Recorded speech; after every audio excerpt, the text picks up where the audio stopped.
Welcome to J news Telugu.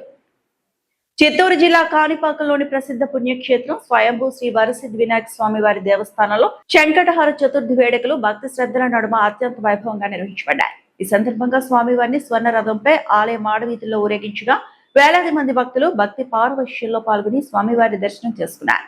ప్రతి నెల వచ్చే సంకటహార చతుర్థి పర్వదినానికి కాణిపాకం శ్రీ వరసిద్ధి వినాయక స్వామి వారి ఆలయంలో ప్రత్యేక ప్రాధాన్యం ఉంటుంది.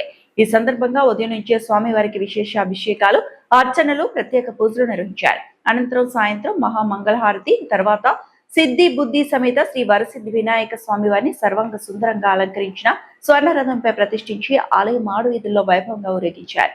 రథోత్సవం ముందుకు సాగుతున్న సమయంలో భక్తులు గణపతి మప్ప మోరియా, జై వరసిద్ధి వినాయక స్వామి అంటూ భక్తి నినాదాలతో ఆలయ ప్రాంగణాన్ని మారుమ్రోగించారు. రథోత్సవాన్ని తిలకించేందుకు రాష్ట్రంలోని వివిధ ప్రాంతాల నుంచి వచ్చిన భక్తులు పెద్ద సంఖ్యలో పాల్గొని స్వామివారి ఆశీస్సులు పొందారు. భక్తులకు ఎలాంటి అసౌకర్యం కలగకుండా దేవస్థానం అధికారులు తగిన ఏర్పాట్లు చేశారు.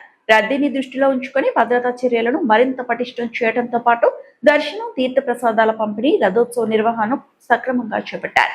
ఈ కార్యక్రమంలో దేవస్థానం చైర్మన్ మణినాయుడు, కార్యనిర్వహణాధికారి పెంచుల కిషోర్, సూపరింటెండెంట్లు కోదండపాణి, వాసు, టెంపుల్ ఇన్స్పెక్టర్ బాలాజీ నాయుడు, రవి, ఉబల్దారులు, ఆలయ అధికారులు, అర్చకులు, సిబ్బంది, అలాగే పెద్ద సంఖ్యలో భక్తులు పాల్గొన్నారు. సంకటహార చతుర్థి సందర్భంగా నిర్వహించిన ఈ స్వర్ణ రథోత్సవం భక్తులను విశేషంగా ఆకట్టుకుంది. ఆధ్యాత్మిక శోభతో కలకల్లాడిన కాణిపాకం ఆలయంలో భక్తి, సంప్రదాయ వైభవం ఒకే వేదికపై ఆవిష్కృతమయ్యాయి.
ప్రదాయ